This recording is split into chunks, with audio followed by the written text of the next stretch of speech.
আসসালামু আলাইকুম, welcome back to my channel. আমি সুকন্যা আবার চলে আসলাম আপনাদের কাছে। আশা করি আপনারা সবাই ভালো আছেন। আলহামদুলিল্লাহ আমিও ভালো আছি। আজকে ব্লগটি নিয়ে আসলাম মৌলভীবাজার, সিলেটে। এটা হলো লাউছড়া আপনার জাতীয় উদ্যান। তো এটা আপনাকে রেন ফরেস্ট বলে বা বড় বন বিভাগ বলে। মৌলভীবাজার আপনার এই বনটি অনেক বিশাল বড়। এখানে আপনার পশু পাখি সব কিছু পাবেন। আর এখানে গাছপালা এমন কিছু নাই যে নাই। তো আমি সিলেটের দ্বিতীয় পর্ব নিয়ে আসলাম। এটা আপনার শ্রীমঙ্গল মৌলভীবাজার। তো আমার দ্বিতীয় পর্ব ব্লগ, তো আপনাদের ভিতরে নিয়ে যাচ্ছি, তো দেখতেই থাকুন। যারা সিলেটে আপনার মৌলভীবাজার লাউছড়া জাতীয় উদ্যানে যান নাই, তাদের জন্য আমার এই ব্লগটি। আর যারা গিয়েছেন তারা তো জানেনই আসলে এটার ভিতর কতটা সুন্দর, কত গাছপালা পশু পাখি আছে। আর এখানে আপনার বিভিন্ন ধরনের গাছ আছে।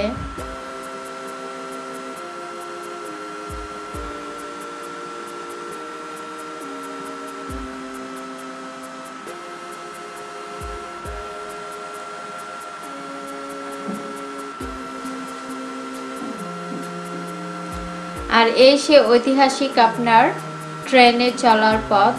এই বনের ভিতরে আপনার ট্রেনটি যায়, তার জন্য এটা আপনার সবাই এখানে ছবি তুলতে আসে, এখানে সবাই বসে।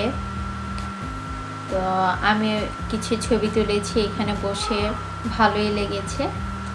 তো আমাদের 2 দিনের ট্যুর, আপনার খুব এনজয় করেছি। তো বেশ ভালো লেগেছে। তো আমাদেরকে প্রথমে বলেছিল যে গাইড নেওয়ার জন্য। আমরা আসলে গাইড নিয়ে নাই। গাইড নিয়ে গেলে স্বাধীনভাবে ঘোরাফেরা করা যায় না। আর অবশ্যই যারা জঙ্গলের ভিতরে ঢুকতে চান গাইড নিয়ে যাবেন, তাহলে ওরা বিভিন্ন জায়গায় নিয়ে যাবে। তো আমরা আসলে খুব একটা পছন্দ করি না গাইড নিয়ে যাওয়া। আমরা যে কাজে যাই সে কাজটা হয়তো বা সম্পূর্ণ হয় না। তো আমরা গাইড ছাড়াই দুজনে চলে গেলাম বনের ভিতরে। তো আমি খুব ভয় পেয়েছিলাম প্রথমে, যেহেতু বলেছিল গাইড আমাদের সাথে আসবে। পরে আমরা না করে দিয়েছি। পরে আমি ভাবলাম যদি হারিয়ে যায়, তো আল্লাহ ভরসা আমরা দুজনে জঙ্গলের ভিতরে চলে গেলাম টোনাটুনি। তো হারিয়ে গেলে কোনো সমস্যা নাই, এই কারণে আমার সাথে তো আমার লাইফ পার্টনার আছেই। তো হারিয়ে গেলে দুজনে একসাথে হারিয়ে যাব। তো আমি আল্লাহ নাম নিয়ে জঙ্গলের ভিতরে যাচ্ছি। আর একটু ভয় পাচ্ছিলাম, যেহেতু নতুন জায়গায়, কখনো এইসব জায়গায় আসি না। আর আমার হাজব্যান্ড শুরুতে বলেছিল এখানে অনেক হাতি বানরে মানে অনেক পশু পাখি থাকে, সাপ টাপ থাকে, খুব সাবধানে। তো প্রথমে একটু ভয় দেখিয়ে দিয়েছিল, তা আমি ভয়ও পাচ্ছিলাম। তো একটু ব্যস্ত ছিলাম এই কারণে যে মাইন্ড আমার অন্য জায়গা ছিল। সেটা হলো আপনার আমি ব্লগের জন্য ভিডিও করতেছিলাম, তার জন্য আসলে আমার কাজে আমি ব্যস্ত ছিলাম। তো যেটা ভয় দেখিয়েছিল সে ভয়টা একটু কমে গিয়েছিল। তো এত সুন্দর আপনার দুষ্ট মিষ্টি শীতকাল, আবার রোদ, এত সুন্দর মিষ্টি রোদ, সব কিছু মিলিয়ে ওয়েদারটা খুব ভালো ছিল। গরমকালে আসলে অনেক কষ্ট হয়, যে পাহাড় মানে মাটি কাটা পাহাড়ের উপর উঠতে হয়, তার জন্য একটু কষ্টই হয়। তার জন্য আপনার শীতের মধ্যে বা যে টাইমে আমরা আসছি এই টাইমটাই আমাদের জন্য বেস্ট ছিল। তো আমি অনেক সোয়েটার নিয়ে গিয়েছিলাম। আপনার দুপুরের দিকে যেহেতু গরম থাকে, কিন্তু সন্ধ্যার পর থেকে অনেক শীত থাকে। যাই হোক, তো আমি এই জায়গাটা পার হব, আমি একটু ভয় পাচ্ছিলাম। তারপরও আমি যতটুকু পারছি, আমার হাজব্যান্ড আমাকে হেল্প করেছে আর আমিও পার হয়েছি।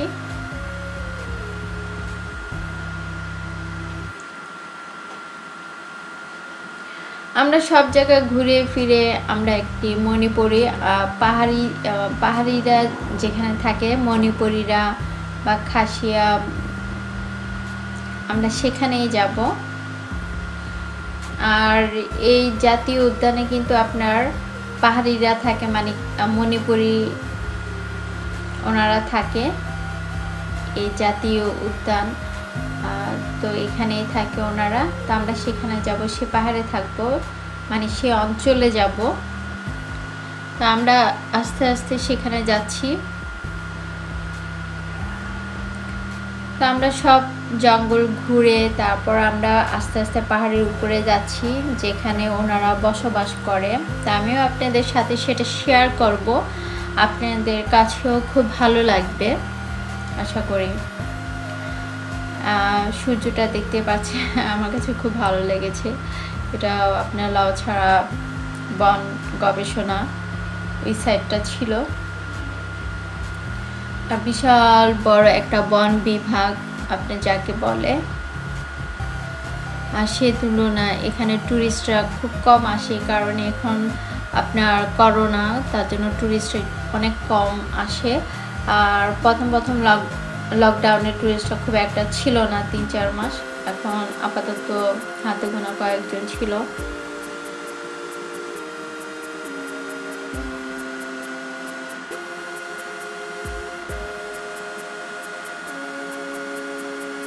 তো আমরা আস্তে আস্তে যাচ্ছি, একটু সাবধানতা অবলম্বন করে আমার যেতে হচ্ছে। আর খুব কষ্ট হয়েছিল, আমরা যে পাহাড়ে যাচ্ছি আর এত বন বিভাগটা হেঁটেছি, মনের ভুলে পানি সঙ্গে করে নিয়ে আসার কথা ছিল, যেখান থেকে কিনেছিলাম সেখানে মনের ভুলে রেখে আসছি টাকাটা দেওয়ার সময়। তাই একটু কষ্ট হয়েছিল, গলা শুকিয়ে গিয়েছিল। তো আপনার শীতকাল এতটা খারাপ লাগে নাই। তো দেখতে পাচ্ছেন বিশাল বড় বড় গাছ, আর আমরা টোনাটুনি খুব এনজয় করেছি। আস্তে আস্তে কিন্তু আমি আপনাদেরকে নিয়ে যাচ্ছি মণিপুরি, মানে যারা থাকে তাদের ওখানে নিয়ে যাব। এরা পাহাড়ের উপরে থাকে, আর খুব নির্ঝর এলাকা, আপনার খুব নীরব এলাকা। আর সব জায়গা তো ঘোরা সম্ভব না, যেহেতু এখানে পায়ে হেঁটে যেতে হচ্ছে, খুব কষ্টকর ছিল আপনার। আস্তে আস্তে আমরা অনেক দূরে চলে আসছি। তো আস্তে আস্তে আমরা উপরের দিকে যাচ্ছি, পাহাড়ের উপরে। কিছু মাটি কাটা, কিছুটা আবার সিঁড়ি ছিল, মাটির সিঁড়ি ছিল।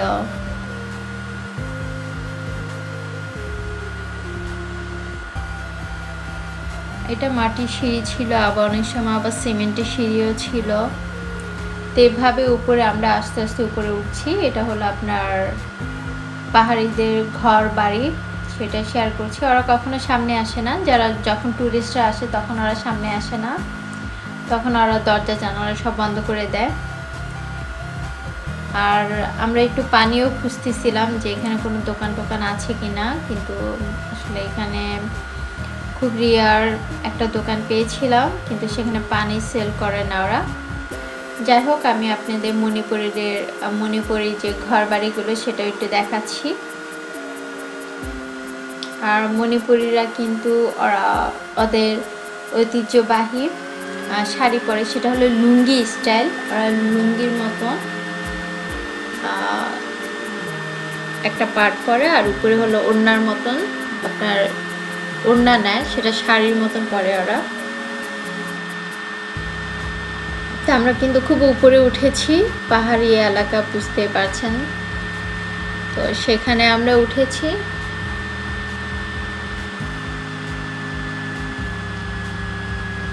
আর খুব একটা বাড়িঘর দেখাতে পারি নাই, পারমিশন ছাড়া আসলে দেখানো উচিত না।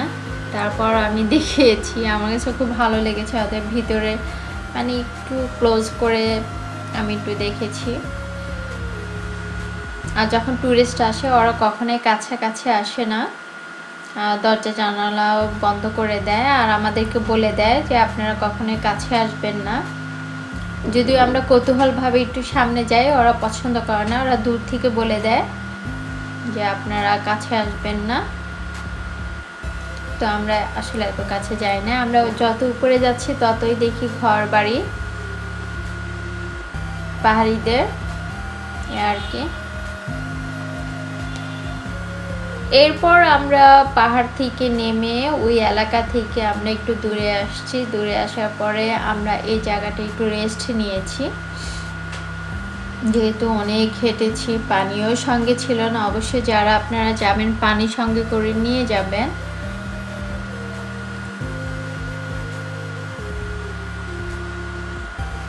আমরা অনেকক্ষণ রেস্ট নেওয়ার পরে এরপর আমরা দুই বানর কি যেন খাচ্ছিল, সেটাও আমরা একটু ক্লোজ করে একটু নিয়েছি। এরপর আমরা বের হয়ে গেলাম, দেখতে পাচ্ছেন এটা গেটের সামনে। আমরা বের হয়ে যাওয়ার পরে আমরা এখন যাব হলো শ্রীমঙ্গলে যাব, যেহেতু ওইখানে আমরা থাকি শ্রীমঙ্গলে, মৌলভীবাজারে থাকি, শহরের দিকে চলে যাব। আর এটা হলো কমলগঞ্জ, মৌলভীবাজার, লাউছড়া জাতীয় উদ্যান। তো আমাদের দেখাশোনা শেষ, এখন আমরা চা পাতা দোকানে আসছি, চা পাতা কিনবো। তো আমরা গোল্ডেন টি নিয়েছি আর বিটুবি চা পাতা কিনেছি 2 কেজি। তো সেগুলো কিনে আমরা চলে যাব। তো এখানে যারা বিজনেস করতে চান আপনারা শ্রীমঙ্গলে এসে আপনারা চা কিনতে পারেন, চা পাতা কিনতে পারেন যারা চা পছন্দ করে। আর আমি একটু আইডিয়া নিয়ে গেলাম, যদি ফিউচার যদি বিজনেস করি এখান থেকেও আমি নিতে পারবো। তো আমি 2 কেজি নিয়ে আসছি আমার নিজের জন্য, বিজনেসের জন্য না, যেহেতু আমি নিজে খাবো। আর আমার চা পাতা তো 12 মাস লাগে। আর আমি 3-4 বছর ধরে সিলেটি চায়ে খাই, আমার আসলে কিনতে হয় না। 3-4 বছর না, আমি 5 বছর ধরে আমি সিলেটি চা খাই। আমার হাজব্যান্ড যখন সিলেটে আসে ততবারে আমার জন্য চা পাতা নিয়ে যায় আর কি। তো আমিও সঙ্গে করে নিয়ে গেলাম। এখন আমরা হোটেলে আসছি, হোটেলে আমরা রেস্ট নিয়ে তারপর আবার বের হব, সারাদিন ঘোরাফেরা করে বাইরে খাওয়া দাওয়া করে। এরপর আমরা হোটেলে আসার পরে রাত্রেবেলা আবার খেতে যাব বাহিরে। আমি হোটেলে আসছি, গেট খুলবো, রেস্ট নিয়ে আবার রাত্রেবেলা বের হয়েছি, অনেক রাত্রেবেলা, সেটা ছিল আপনার 10টার সময়। তো 10টার সময় দেখি তো শীত পড়েছে। আর এটা যেহেতু মৌলভীবাজার, আপনি একটু শহরের দিকে শ্রীমঙ্গলের, তো আপনার এখানে আসলাম। তো দেখি আমরা লন্ডন রেস্টুরেন্টে আসছি, আবার এসে আবার রাত্রেবেলা, এত রাত্রেবেলা খুব একটা খাবার পাই নাই আমরা। তো ভাজি আর হলো পরোটা পেয়েছি, এইগুলো খাওয়া দাওয়া করে আবার হোটেলে চলে যাব। আবার পরের দিন আবার আপনাদেরকে আমি ব্লগ দেখাবো, লাস্ট ব্লগ, আশা করি সেটাও ভালো লাগবে। তা আমার সাথে আপনারা যারা সারাক্ষণ ছিলেন এই ভিডিওটির সাথে, তো অবশ্যই আপনাদের কাছে এই ব্লগটি ভালো লেগেছে, আমার 2য় পর্ব ব্লগটি। আমার এই ব্লগটি যদি ভালো লাগে লাইক শেয়ার কমেন্ট করবেন, আর আমার চ্যানেলটি সাবস্ক্রাইব করবেন। আর আমার ইগনোর করবেন, আমার ভয়েসটি ঠান্ডা লেগেছে তাই। আজকের মতন বিদায়, আসসালামু আলাইকুম।